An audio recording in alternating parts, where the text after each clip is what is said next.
Muckers, we're back at Matt's to carry on with the 7.7 AEC engine out of the Matador, and you'll see us then remove the pistons that we found weren't in the best of sort of shape from last time. Since then we've had the pistons all done and whatever, and we're going to put them back in hopefully and see where we go with that. Another point, we had a couple of people turn around and say about, oh, you should have had an extractor fan to get all the fumes out, you could have killed yourselves, or you should have had the exhaust out the door. Now look, we had a doorway open, right, so the gases could all get out. We didn't have a fan blocking our way in and out. We were in there for like a minute with the gases, and we left as soon as we wanted to, right? No harm done. So if anyone's all worried about us killing ourselves because of fumes in here, or people that are worried about the engine becoming addicted and ruined with the use of ether, fuck off and go and lay down in your safe space. Put on the Disney Channel, put a thumb in your mouth and stick the other one up your ass, and let the grown-ups get on with doing shit in the world. Right, just as a little recap, if you remember, we filled some of these with diesel to see how the diesel just leaked down the sides of the bores. But this is that number 6, look. Right, let's have a little look under here then, see what we've got. So you obviously here's the front of the engine. Here's all your... Oh, she's fairly gunky down here, mate. A nice smell of unburnt diesel in there. There is, yeah, funnily enough. Man, she's got some old sludge stuck to her, isn't she, on the bloody big ends and stuff like that. And right, so Matt's down there just getting the... There's the first shell off. First shell, very good. Have a look, see what that's like. Look at that in a minute. While he's down there. Actually doing some work. Oh, it's lovely. Now there's a special tool for removing pistons. Yeah. From underneath. Yeah. And it's called the AEC Matador broom handle cut in half. Okay. So could you go and cut one of the broom handles off, please? Yeah, do that.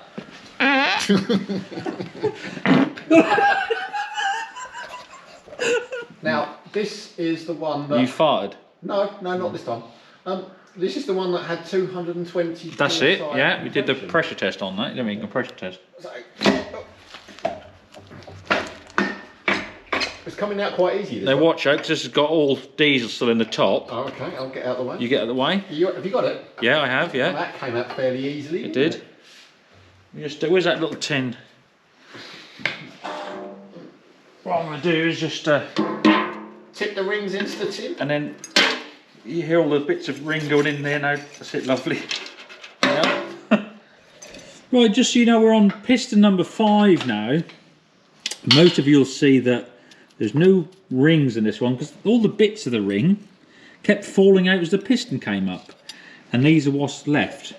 I wonder why there was no compression. Anyway. Right, mate. So what actually happened? So this is number 6 pistons, we've taken it out. And we can see there's a lot of damage on the top of the piston. You can just see that up there. That was what we showed when we last got it out, didn't we? And that damage on the top there is actually piston ring embedded into the top of the piston. So the piston ring's come off, smashed itself to bits. Worked his way up through these chunks and holes and bits, and taken some with it, of course. Yep, yeah, and then just pressed itself into the top of the piston. Now, a lot of you probably wonder how you keep an engine with like over 80-year-old technology going in the modern age, especially when parts are now, you know, either totally gone, no longer in existence, or obsolete. You know, they're no longer on the shelf, as we've said. And what we've done here is there's basically the old world coming together with modern technology, the new world. And the reason we're able to do that is because Matt, believe it or not, spent over 20 years working in Formula One. You know, CNC and all stuff like that with their engines. And that's basically what you've used to keep these going, haven't you, Matt? Yeah, we've had a lot of new parts remanufactured because you just can't get them anymore. Do you actually have them made specifically? Yeah. Now that's not cheap, but if the other option is for it just to be turned to scrap, I'm all for it, you know. And like you said, using that with the rings, having rings made and stuff like that, as I said, absolutely fantastic. And it gives them a new lease of life, doesn't it? What are you doing there, you amateur? I'm just measuring the bores to make sure they're still within limit. Oh, it's obviously something, a piece of equipment you had from Formula One. Yeah, it's been calibrated. Right, starting with number one, Marcus, we've got that piston in there, in the bore, and we've oiled it all up. But you've got the piston rings, these new piston rings. And what you want to do, you don't want them so that all the grooves in the piston ring, the gaps there, and the rings are all in line, you see, because it'll just allow a passageway for gases to, you know, go past the piston.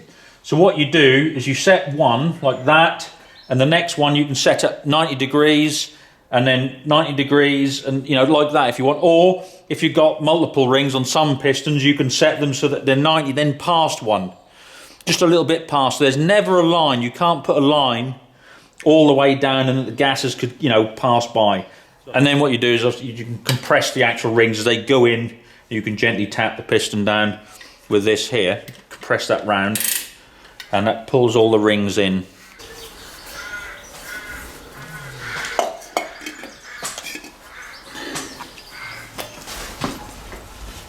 Right, last one about to go in. I tell you what, that's a lot different to last time. It's actually difficult to turn. It's got a full set of pistons. Yeah. And we didn't break any. Right. Which is nice. So, it's even. Every pull on this, There's no tight spots. there's no tight spots, it's nice and even, it's the same all through. Yeah, and as I said, it's happy days. So, what do we do next? Well, the next thing we want to do, put the kettle on, I think. Yeah, good idea. So, next part, I suppose, get some cylinder heads on. Yep, because it won't run without them. Yeah, it won't. Are they back yet? Or? No, we need to go and collect them. They're only down the road, so it's not a problem. Alright, you do that then.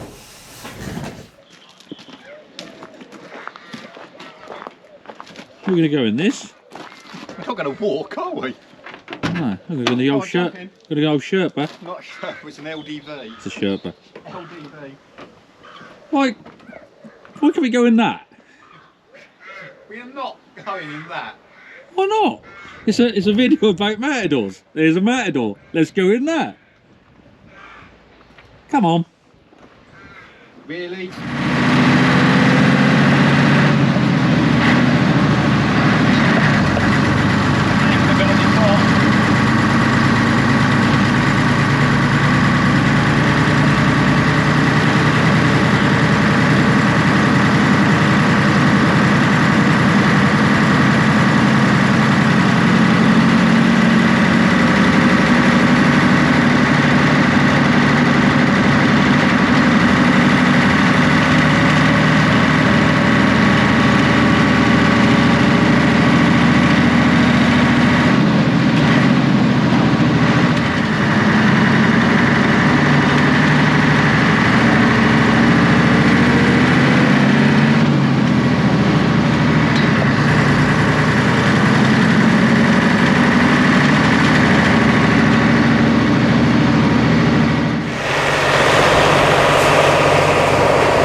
Right, so these are the cylinder heads that we took off, had them taken to a local engineering firm, and they're old school. They're not, you know, they are, the old boys know their stuff and they know this sort of, you know, cylinder head. Now, they were a little bit worse for wear. Yes. Now, how many valves do you reckon they had to replace in the end? All of them. How many valve guides do you reckon they had to replace in the end? All of them. Yeah, so like I say, absolutely fantastic. So they're ready to go on. But like, where do you get valves and valve guides for stuff like this? Well, there's a big box of valves on the shelf over there. All right, so Off you the actually shelf. got some. But the valve guides, no, we had to have some made. So I've had a big batch of inlet and exhaust valves machined. You have it, so for these engines. Yeah. Okay, that's really good. Well, they're very pretty and they look very nice, but it'd look even nicer On the engine. on the engine. So let's get on with that. Number 10. And legs 11.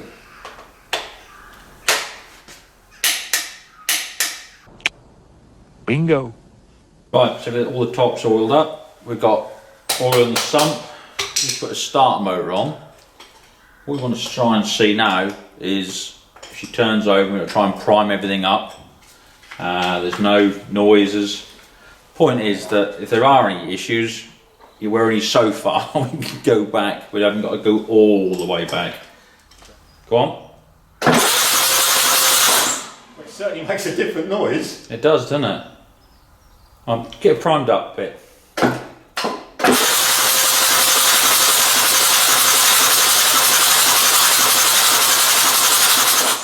Right, back again. So, Matt has put the pump and various ancillaries on and whatever. I was going to tell you lot that this has just flowed and gone really well. It hasn't. It hasn't. But we've persevered and got there. When you try to time all this, I mean, just a smidgen there, and you've got to go right through it, and you're like, no, just can't, and you go to, it's one of those things. But we hope we've found the happy medium. We did attempt to start with this, obviously, just to see if we can get anything up there.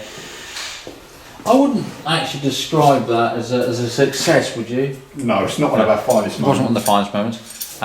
Lumpy and only on two, smoky, lumpy. How much smoke? All the smoke.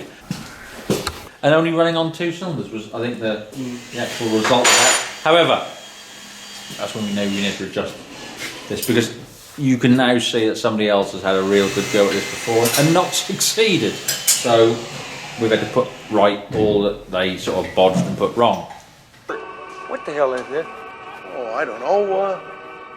About $700, sir. But there we are, it's all good. So remember the Matador that stood here? Well, there's now a body being built on that one. So Joe doing all the bits in the background there, like, making a lovely job of that. And we just woke him up, obviously. The noises were just, he just lays there, just pressing the trigger on that cordless. But so there's a new body being made, and this is made out of all the exact same timber as they would have been made 80 years ago. Right, so we've got to open the doors, obviously, so we don't kill ourselves, upset anybody, you know. Is that the right way for the exhaust? That exhaust is beautiful coming back in here, that is the way forward. And this is quite an exciting moment now, really, because you know, all the work that's gone into this. You obviously saw the original situation we found this in, which wasn't great. There's only one more question. Will it start? So, without further ado, what we're going to do, and we're no, give some back. Took the easy start. Right, no, and this is the whole point now. You see, we've got an engine, and it shouldn't need it. I mean, it might need a little bit. I mean, just a little, just a little bit, just a bit. No, we're expecting it to leak loads. So even though we've got this piped out here, we're going to get all the fumes coming out here, which is good, because that would annoy me if I didn't get enough fumes in here. Are you ready? Yeah, mate. Go.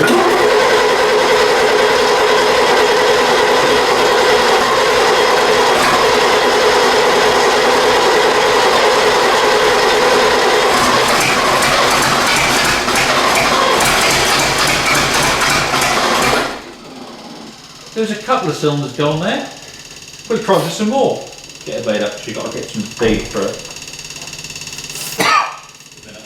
Yeah. Right.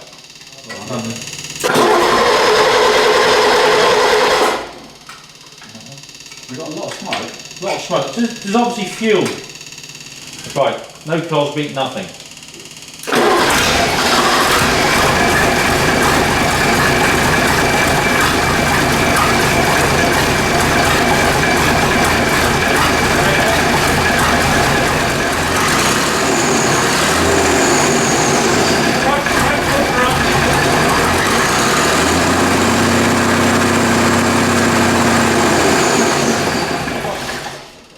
So we can now tune that up from there. So there you go. Brilliant. Right, chuff for that. So there we go, muggers. Was it as easy as we hoped it'd be? No. But you know, these things never are, especially if you want to end up with the right result, which is, you know, what we've got. And you just got to persevere and work through these things. And yeah, we're happy with how it ended up. Now, once you've got an engine like that, what do you do with it? Because the chances are that the truck that it goes back into also needs some TLC. So what we'll do in the next 2 or 3 weeks, we'll do another episode where we go and look at all the other stuff that's involved, such as, you know, the cab and all the other bits. So once they're sorted, you can put the engine back in, button it all back up together, and the whole thing's good for another 80 odd years. Now, this week, I will be contacting somebody to tell them that they are the, I don't know if lucky is the right word, but anyway, the owner of the Fordson Major. And as I said, it's not a competition, prize draw, or a lottery or anything like that. It's just, I'm going to give it away to somebody. And I'll be doing that this week, and I'll announce who's got it on the next video. Like I said, thank you to all of you that you know, bought t-shirts and all that. Absolutely fantastic. Yeah, just, you know, hang on to your order numbers and whatever, because you never know when you might need them. Now, also, muggers, a big thank you to all of you that joined in with me when I said, you know, to go over to George Saunders' channel and give him your fish and chip orders. I got a call from him. What the fucking hell has gone on there? He said, my phone ain't stopped. But yeah, George was over to me. He said, honestly, he said it really did sort of give him a good chuckle. He said it was really nice for people to do that, you know, join in with it all. And you know, congratulate him on reaching 100,000 subscribers.